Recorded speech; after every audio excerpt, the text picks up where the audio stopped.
தூத்துக்குடி மாவட்டம் ஸ்ரீவைகுண்டம் தாலுகா சாமியாத்து பராக்கிரமாண்டி பஞ்சாயத்து சாமியாத்து கிராமம். பாதிப்பு எல்லாருக்குமே, ஊர் மக்களோட அவ்வளவு பேருக்குமே பாதிப்பு. ஆடு மாடு கோழி வீடு மனுஷங்களுக்கும் பாதிப்பு கிடையாது. ஆனா பொருட்கள் எல்லாம் சேதம், உடுத்த துணிமணி எந்த ஒரு இதுவுமே கிடையாது. அரசு மூலமா இழப்புக்கு அவங்க 6000 ரூபாய் டோக்கன் கொடுத்திருக்காங்க கவர்மெண்ட் மூலமா. அதுக்கு அவங்க எந்த ஒரு இதுவுமே எங்களுக்கு தரல. அந்த ஆமா, அதுக்கு எழுதியிருக்காங்க, அதாவது விவோ வச்சு எழுதியிருக்காங்க.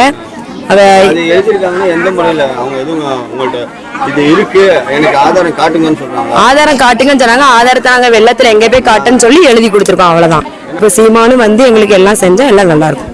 தண்ணி எங்களுக்கு குடி தண்ணி உள்ள வராது, இப்பதான் கொஞ்ச நாள் வருது. அது நிரந்தரமா எங்களுக்கு வரணும். பஸ் வரணும். ஸ்கூல் பிள்ளைலாம் ரொம்ப கஷ்டப்பட்டு போறாங்க. பஸ் இந்த மாதிரி இது இடிஞ்சவங்க கஷ்டப்பட்டவங்களுக்கு நல்லா பார்க்கணும் கவர்மெண்ட். ஆமா, தேங்கி இருந்தது 3 நாள் இந்த அளவுக்கு இருந்தது.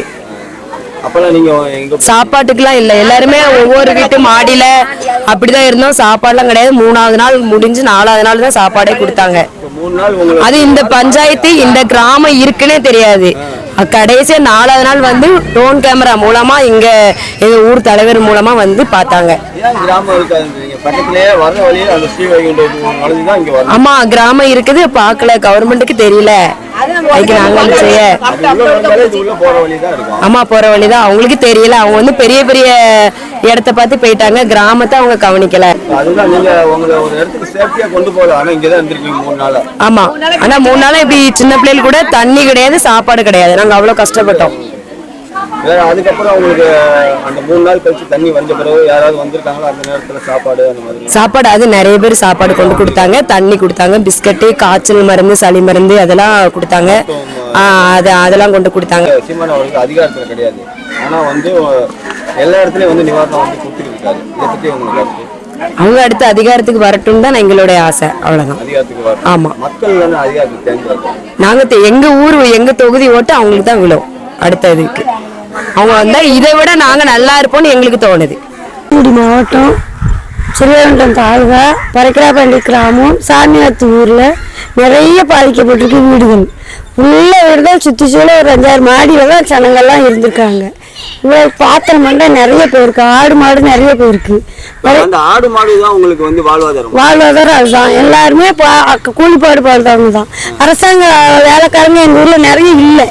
ஒரு 2-3 போலீஸ் வேலை தான் பார்க்காங்க ஒழிஞ்சு, மற்றபடி யாரும் அரசாங்க வேலை இன்னும் பானு முன்னும் அப்படியெல்லாம் இல்லை. பக்கத்து ஊர்லாம் நிறைய ஆட்கள் இருக்கு. எங்க ஊர்ல வேலைக்காரங்களே இல்லை, கூலிப்பாடு தான். எல்லாருமே அன்னாடு பாடுபட்டு சாப்பிட்றவங்க தான். கஷ்டப்பட்ட ஊர் தான்.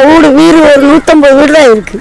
அதுக்குமே இன்னும் அரசாங்கத்துல இருந்து எங்களுக்கு எதுவுமே கிடைக்கல. தனியார் மூலியமா பொட்டணம் அது இது சாப்பாடு சௌகரியம் வந்தது. ஆமா, அது இப்ப இவங்க நான் தமிழன் கட்சியில ஐயா நிறைய போராடி இருக்காரு. நிறைய நாங்க டிவியில பார்த்துருக்கோம். எங்க ஊருக்காக அவர் நல்லா செய்யணும். எங்க ஊருக்காக அவர் போராடுறத நாங்க பார்ப்போம், டிவியில பார்ப்போம். செய்யணும். இப்ப இது உங்க வீடு, விவசாயத்துக்காரங்களுக்கு விவசாயம் போயிருக்கு. சரி, இது உங்க வீடு பின்னாடி. ஆமா, எவ்வளவு தூரத்துக்கு அது தண்ணி இருந்தது? தண்ணி வீடு முழுங்கிட்டு, முழுங்கிட்டு ஃபுல்லா முழுங்கிட்டு. பாத்திரம்லாம் இருந்ததா? இல்ல பாத்திரம்லாம் இல்ல, ஒண்ணுமே எல்லா பாத்திரம் மஞ்சள் மசாலா எல்லாமே போயிட்டு.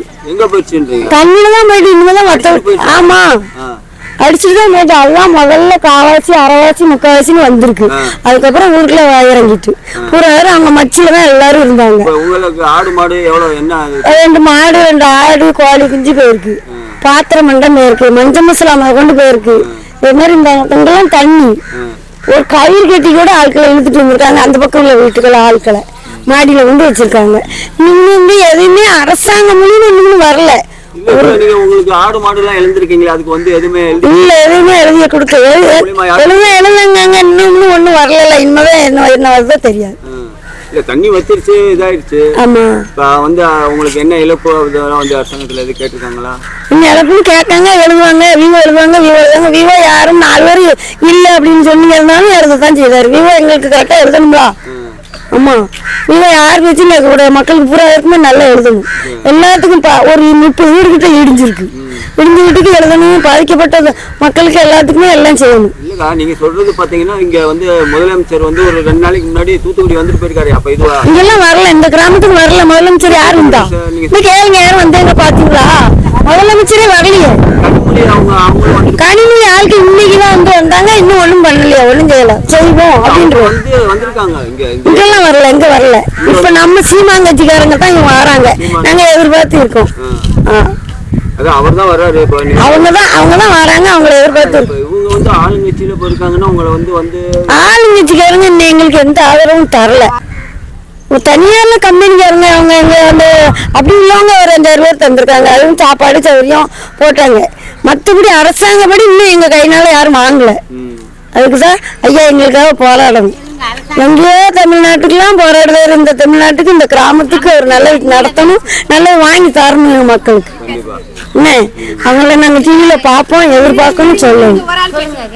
எல்லாமே நிறைய பாதிக்கப்பட்டிருக்கு. எத்தனை வீட்டுல என்னெல்லாம் கண்ணு குட்டி மாடு, அந்த நேரத்துல நம்ம உயிரை தானே காப்பாற்றுவோம். அதுல பூரா கூட்டிட்டு போக முடியாதுல்ல.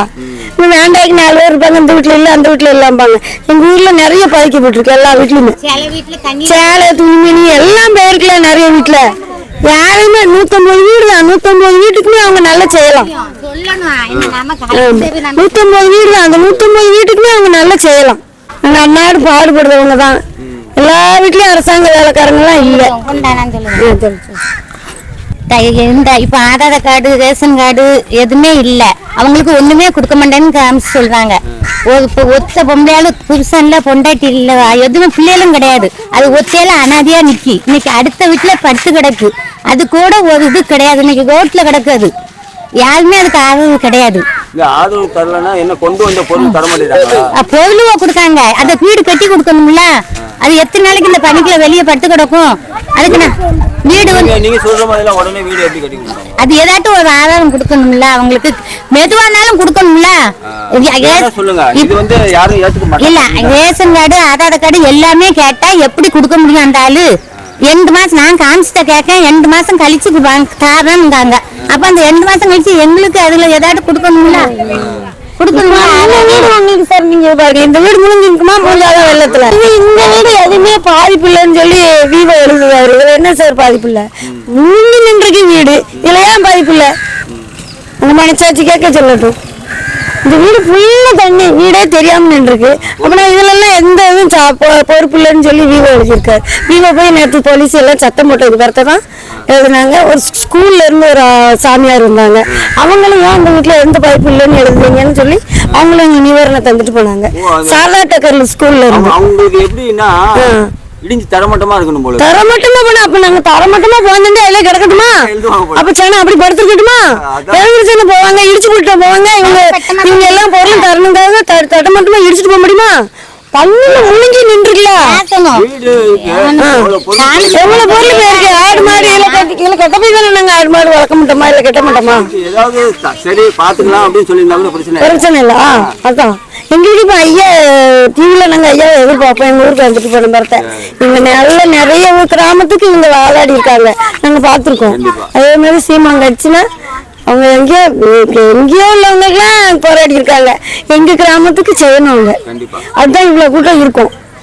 இதுதானா செய்யணும், அவங்க செஞ்சு அவங்க மூலியமா வந்துச்சுன்னு எங்களுக்கு எம்எல்ஏ ஒரு லோனு விட போட்டு தரணுமா இல்லையா?